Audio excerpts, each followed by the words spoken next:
Welcome back to Gray Area. My name is Alex, and today we have Marie Nyx. How are you today?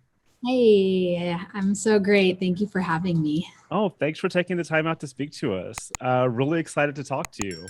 I always like to start off my interviews by asking, what's your first musical memory? Oh man, first musical memory. So, I've been into music, since I was really little. I grew up in a musical family. My grandpa is a pianist. And so as a kid, I used to play piano. And, my sister also was in bands. She's 10 years older than me. So I had her as a musician to look up to my whole life. And I just remember her always showing me what she was into back in the day. And I think probably my most memorable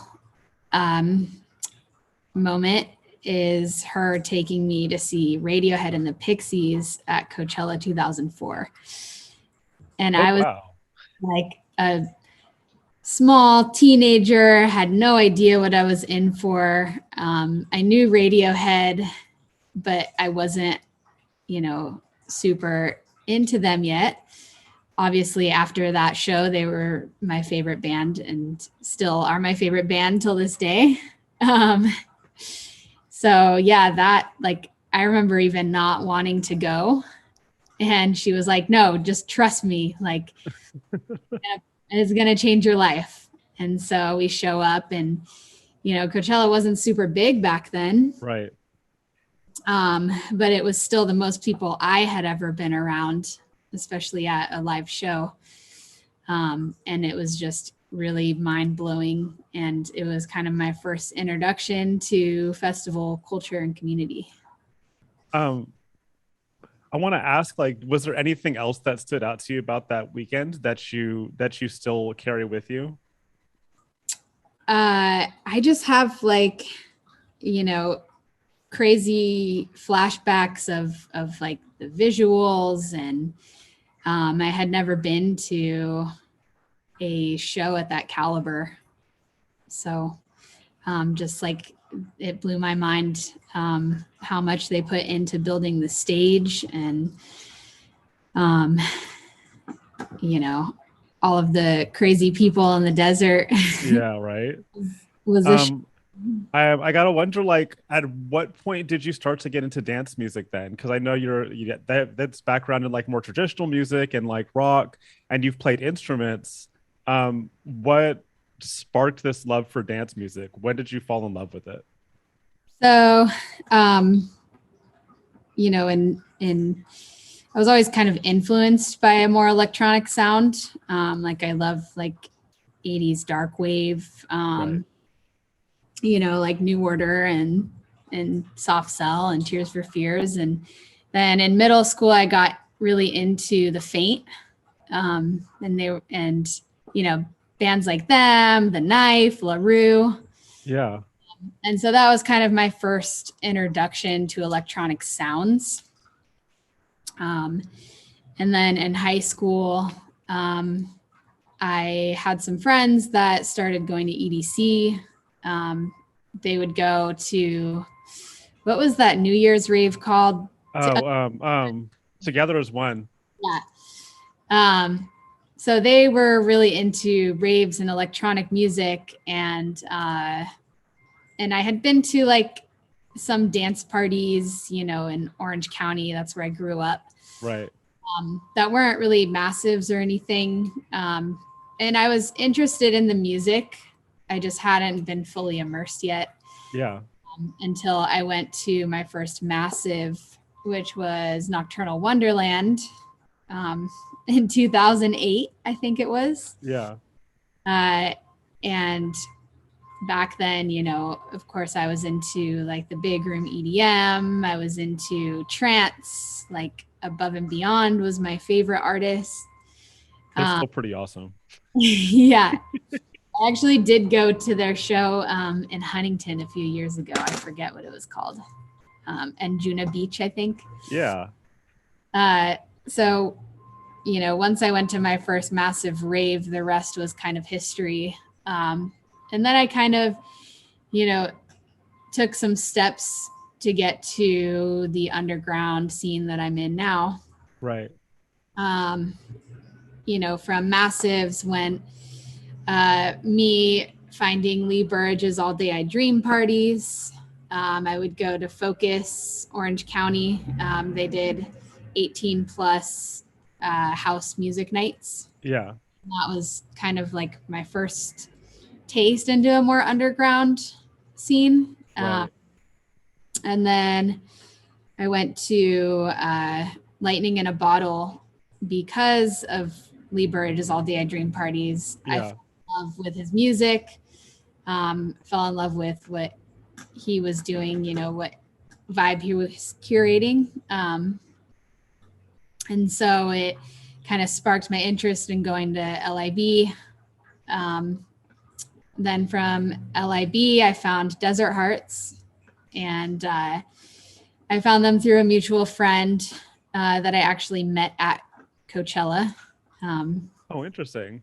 Yeah, we had the same friend group, and we really connected one night during an Arcade Fire set. And so she brought me on to some of the smaller festivals, and Desert Hearts was one of them. And that was, the beginning days of Desert Hearts before they grew into what they are now. And Right. that was kind of being really involved in that community was kind of what sparked my interest in DJing and becoming an artist myself. So I want to like kind of trace that back because you talked about going to a massive for your first time. And then I feel like it's a natural progression for everybody at some point to be like, okay, I've been exposed to this. Now I want to dive down the rabbit hole. Yeah. And you ended up at all of these like more underground parties and kind of like the subculture of the subculture. Yeah. Um, what is it about the underground that is appealing to you more so than mainstream events? So the mainstream events, I feel are a little overwhelming for me. Mm, Just like the amount of people, being in that crowd. I feel like there's a lot of people from a lot of different walks of life as well, and a lot of different perspectives. right. The underground, in the like very sub cultures of the underground, there's a lot of very like-minded people. Yeah. And you can form your own specially curated community off just the brand that you've created, more so in the underground rather than it being just so all over the place in the massive. Absolutely. Would you say when you went to Desert Hearts, you kind of found your tribe? Yes, definitely. And you've continued to have a relationship with them, yeah? Yeah. Over the pandemic, I did some takeovers on their Twitch channel. So I was able to book some of the artists. I played a few other takeovers on their channel, and then Evan and Marbs had me over at their house to play on my birthday, just to celebrate that. So That's super cool. yeah, I did keep in touch with them. Some of the people in the community are dear friends of mine. So I don't feel like those connections will ever dissolve. Um, what is it about LA specifically in LA's underground scene that makes it so unique for you?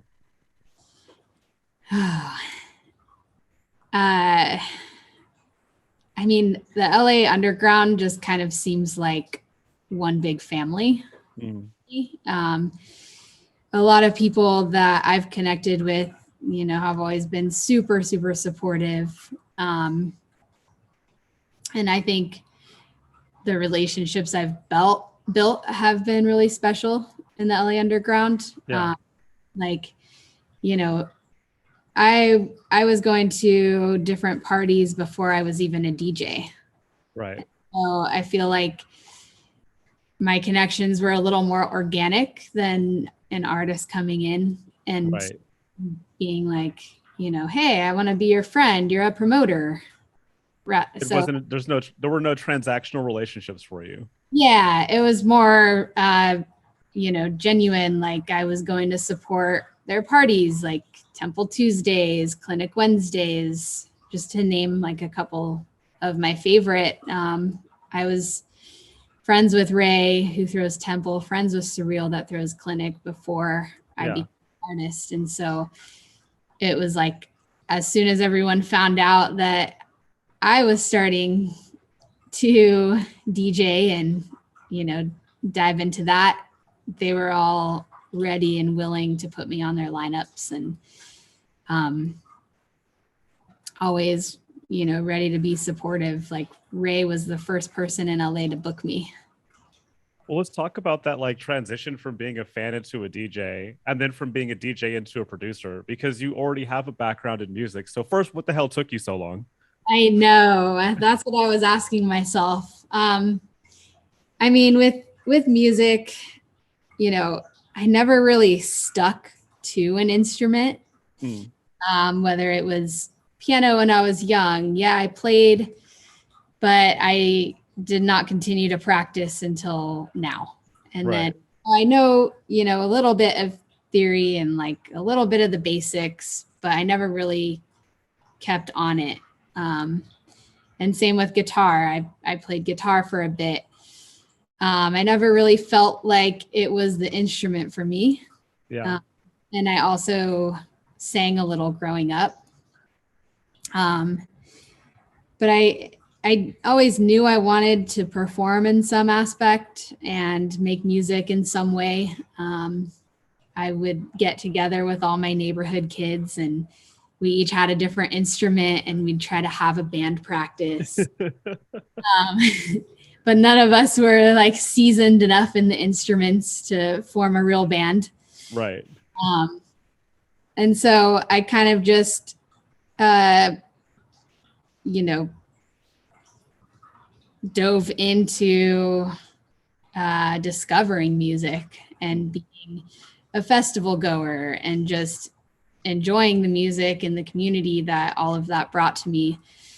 And then it wasn't until, I saw some of the lineups at some of these festivals, and I was like, man, there's not really any women on any of these.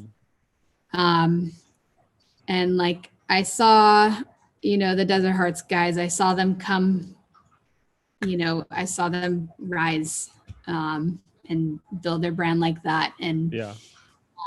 actually, Tara Brooks, and seeing her as one of the only females on all these lineups, Yeah. and seeing that, she was, in my friend group, basically, Yeah. inspired me to be like, hey, I can probably do this as well. And from that point, like I always wanted to change the industry and bring more females into the mix of things, including myself. And Yeah. so a lot of the connections I had made were DJs before I started DJing. And so I would be at their houses all the time. I'd be at after parties, and someone would always be on the decks. And I was kind of one of those iPod USB or iPod DJs. Yeah. Before that, like I knew all the tracks. I knew what was coming out. I knew all the labels that So I you liked. already had an ear for it. Yeah, I always had an ear for it. And I was always the person that like people wanted to be in charge of the music in like a road trip or Yeah. what. And so I was like, maybe I should just DJ. And so I would hop on the decks at these parties, and a couple friends would be like, hey, you're actually pretty good at this. Let's have you practice a little more and like get you out there. Um, and so that was the start of it all. Some one of two of the main people my friend Aaron Jacobs, he's also an amazing producer, Yeah. and he owns a label. I was really close with him when I was first starting out, and he would have me come over and practice on his decks, and just give me positive feedback, like, oh yeah, that was a great mix, maybe try doing this.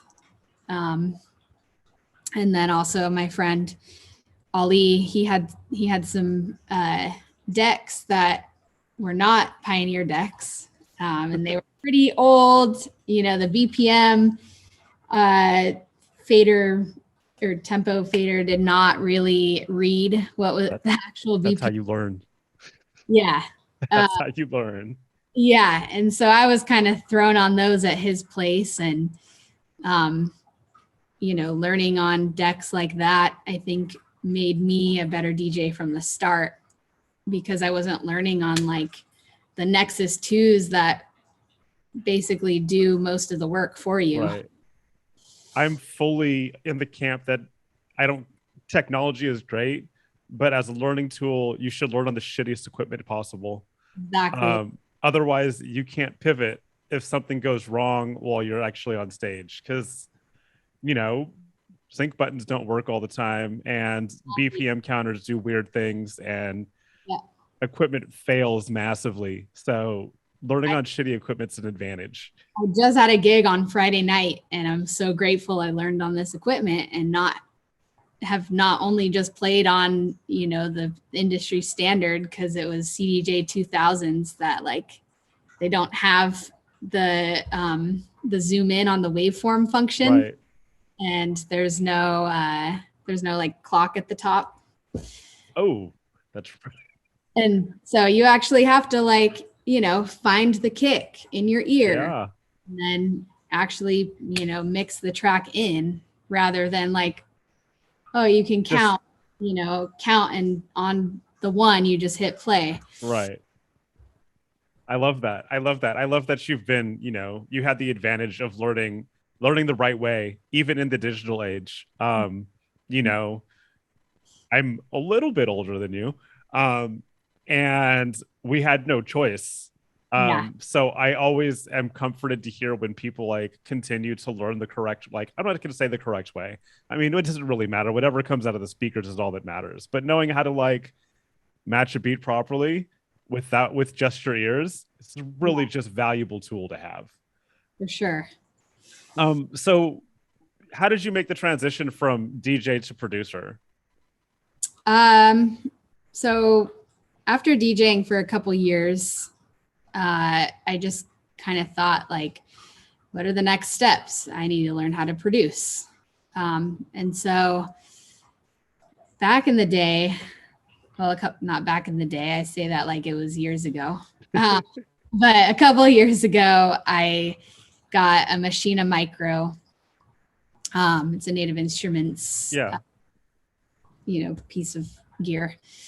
And I started kind of learning Machina, but I didn't have a DAW like Logic or Ableton or Pro Tools, because Machina is usually just used as like a VST. Right. But I kind of got the basics down by practicing on the Micro and practicing in Machina. And then finally I got Ableton a few months later, and it's definitely rough to learn on your own. Yeah, it is. And, I just had the Machina Micro and a little MIDI keyboard. And I didn't really know what I was doing for a while, but nobody does. Yeah, it was basically just watching a bunch of YouTube videos. I did some classes. They were just like Ableton basics. On this website I found. And then I started working with just kind of sitting in the studio sesh with other producers. Yeah. And that's how I learned best, is by people showing me how to do things that I can actually sit and do myself while they're showing. 100%. How long do you think it took before you were able to write anything decent? Uh, Probably 2 years at Nice. least. That's not Um, so bad. That's yeah, okay. it wasn't too bad. Like I learned things pretty quickly, luckily for me. Yeah. And then over the pandemic, I took at least 5 or 6 classes on IO Music Academy, Yeah. a bunch of live stream classes. So I think the one that helped me most was Rinzen's class. That Um, guy's so good. yeah, so he went through his whole process of creating a track from start to finish, even down to the mix down process. Yeah. And so it was really helpful to watch an established producer and their process. And it was fun to see how different every single person does things in Ableton. Like there's so many ways to create a specific sound And or I think that's one of the best things about production in general is that there's like there's rules, I guess, in terms of like how you should EQ things. And there's like hard and fast rules about like sound, but yeah, there are no hard and fast rules about how to achieve the sound. Like exactly. everybody figures it out on their own. And some people do a lot, like there's a lot of like weird little quirks that people do. And I'm like, hey, I never would have thought to do it that way. So, Maybe it's harder than what I'm doing, or maybe it's easier, but that doesn't matter because everybody ends up at the same place in the end. exactly. Yeah. Um, so yeah, that really helped.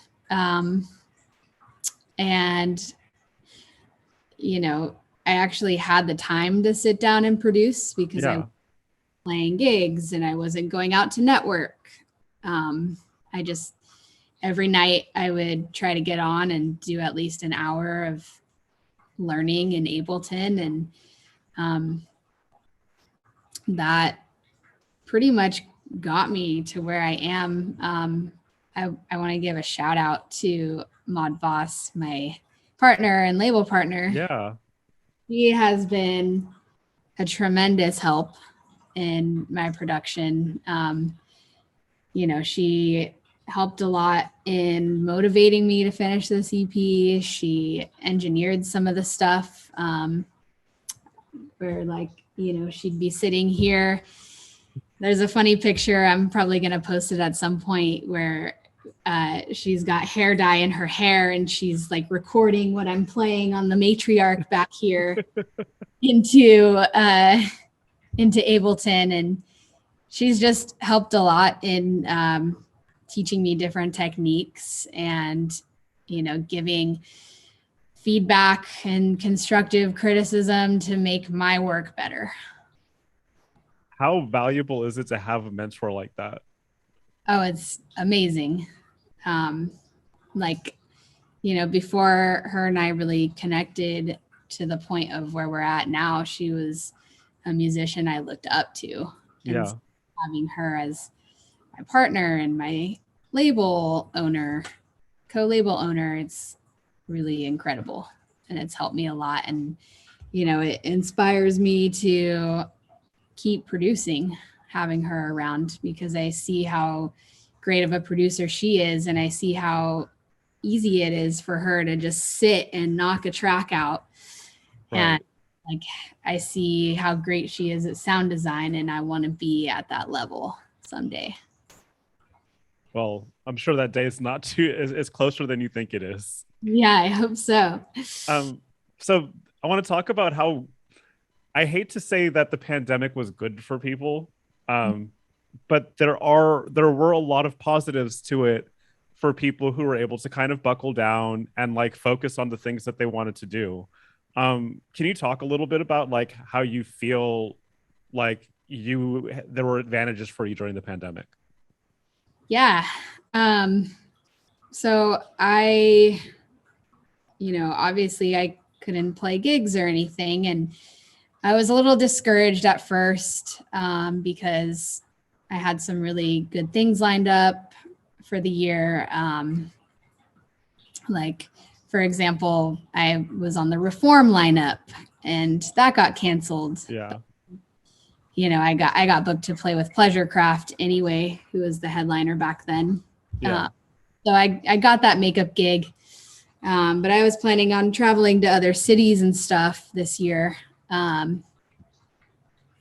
But as soon as everything shut down and like I kind of let go of that discouragement, I realized I needed to start doing something for my music career that would benefit me.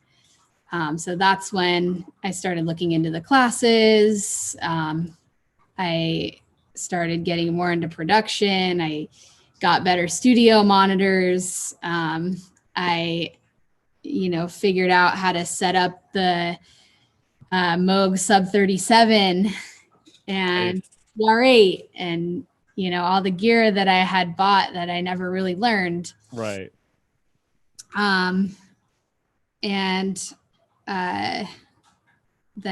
the first half of the pandemic was more production focused. Yeah.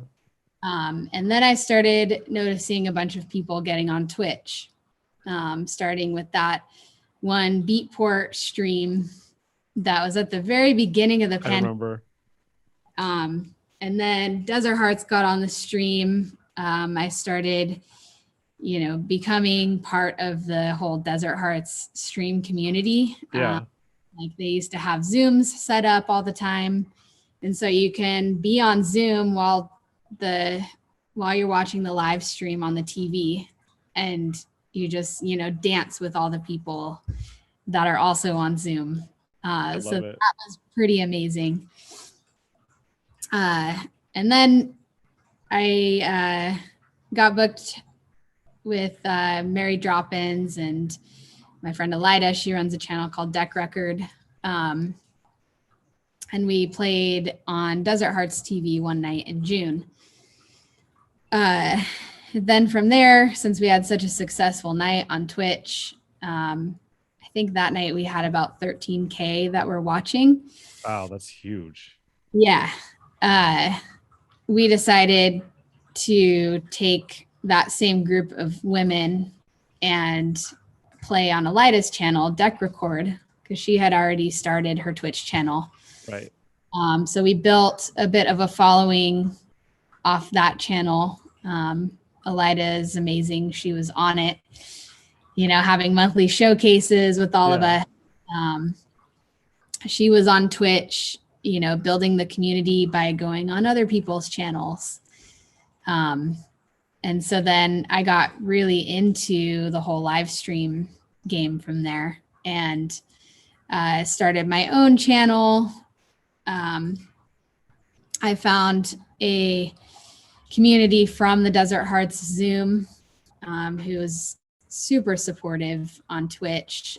People from all around the world. I'm still in touch with a bunch of them. And now, they're always coming out and supporting my in-person gigs if they're in town. And so that was really special. And that's kind of what kept me going on Twitch, is like engaging with that community. Yeah. And I started a couple shows. I started one called Nyx at Night, and it was more of like a dark, would play anything from like dark ambient to like some dark wave, even some industrial, just anything, any kind of like darker genre of music. They really got a chance to do stuff that you normally couldn't do, like at a live gig before. Yeah, like some EBM, like some goth music even. Very nice. That night was one of my favorites I had on Twitch, and just the name was a play off Nick at Night. Yeah. Nickelodeon, but it was like a goth version of it being Nyx at Night. And then I also started a show called Nyxology. I was a bartender. Let's talk about that. That's like such an interesting concept that I just love so much. Yeah. So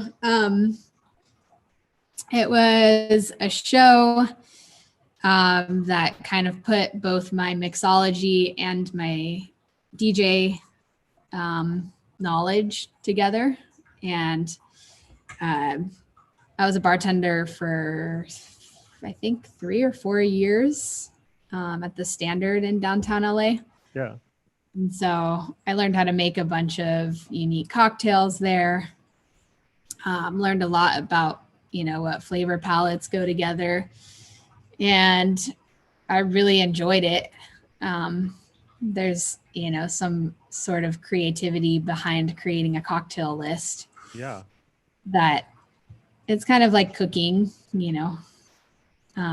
it's a creative process and you got to know what goes well together. Right. And with everything being shut down, people weren't able to go out and order a drink at the bar. And so I kind of wanted to tie that into a show. And every week I would invite a special guest DJ over, or I would have them remote depending on how they were feeling or if they lived in the same city. Right. And I would have them send me their favorite cocktail and their spirit of choice at the time that I booked them. And so I had a whole spreadsheet going. Every time I would book someone, I would take down those 2 things, and then I would create a cocktail based on their favorite flavors. And I would serve it to them when they would come over and play. And then I would also post the drink recipe for my audience so that they had an opportunity to go out and get the ingredients and participate. So they could be part of the action while they're at home. Yeah, exactly. What an awesome idea to like give all of these DJs their own signature cocktail. Yeah, it was a lot of fun. And if the DJ didn't drink alcohol, I would make a fun mocktail. Yeah. What were some of your favorites along the way? Oh man. I made this one. It was like, oh man, I can't remember the exact recipe, but I know it was like a fig and brown sugar whiskey drink.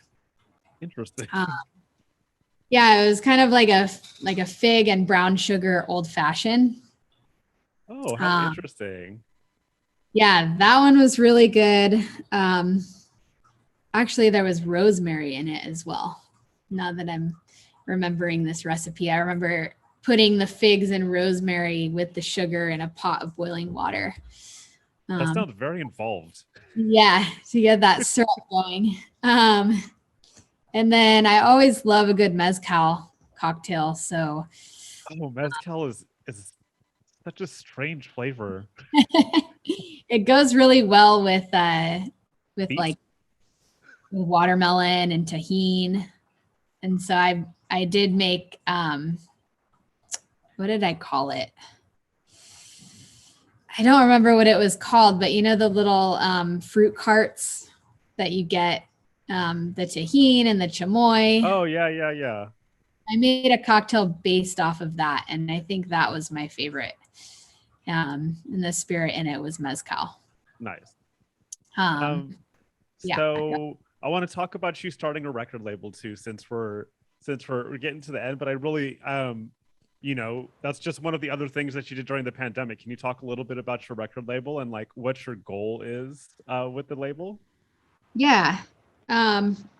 So the label was started kind of over the pandemic, sort of toward the end. Yeah. Maude Vos and I, we had both, mentioned how we wanted to eventually start a record label. And we had a meeting about what our values and stuff were. And so one of the things that we want to do is push underrepresented artists and push more analog hardware artists. Nice. And so, the main goal, is to cultivate a community of people that align with our similar values. So we want to, be a really inclusive label. So far, we've released, now more women once my release comes out. The majority of people we've released are women, and that's one of our main goal. We also, kind of want to bring dance music back to its roots. Dance music is gay. Yeah. Dance music, came from Black culture. Yeah.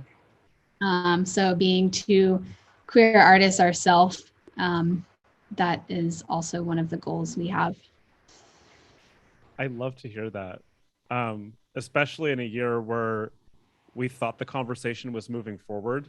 And it may not necessarily seem like it has in a lot of ways. So it's great to hear that you're out there trying to continue that work, because I think it's really important. Yeah, and it's important, to have an inclusive space for, artists to feel like they're being represented at the caliber they should be represented at. Absolutely. Like even all of our past artists, like we're still pushing them. We're always here to promote them and do what we can to support them in any way. I love it. We're getting close to the end, so I have two more things for you. The first is the last question, and the next thing after that would be the speed round that I told you about. So my last question is always the same, and it's what excites you about the future of dance music? Oh man. So I think I've been seeing a lot more of a diverse culture coming forward in artistry and dance music. And that's what I want to see. I want to see more women out there, and I want to see, more people of color out there. I want to see more LGBTQIA artists. Yeah. And I am starting to see a little bit of a change in that. So that's really exciting to me. I think that's pretty much it. Awesome. Thank you. Well said. Yeah. So now we're going to do the speed round. You have not been briefed on any of these questions, so we're just going to jump right into it. You ready? Should I be scared? Maybe. All right. First question, dogs or cats? Dogs. Pizza or sandwiches? Pizza. Intimate club or festival? Intimate club. Rave or club? Club. Analog or digital? Analog. Radiohead or Coldplay? Radiohead. Snow or beach? Ooh, that's tough. Beach. Lake or ocean? Ocean. If you could have one superpower, would you choose flight or invisibility? Flight. All right. Would you rather be chronically underdressed or chronically overdressed? Chronically overdressed. Oh, interesting. Drum and bass or trap? Drum and bass. Drum and bass or trance? Drum and bass. Pop or hip hop? Pop. Favorite color? Purple. Flip flops or shoes? Shoes. And finish this sentence. Before I die, I want to travel the world. I don't know. That's good. That's like the second fastest anybody's ever answered that, because it always stumps people. Yeah. Actually, I had somebody on who said go scuba diving, and then shortly afterwards said, wait, I don't want to go scuba diving. Nice. You understood the assignments. Thank you. Yes. Well, thank you so much for taking the time out to speak to us today. I really appreciate it. Of course. Thanks for having me. Absolutely. And we'll be talking soon. Definitely. Awesome. Bye. Bye.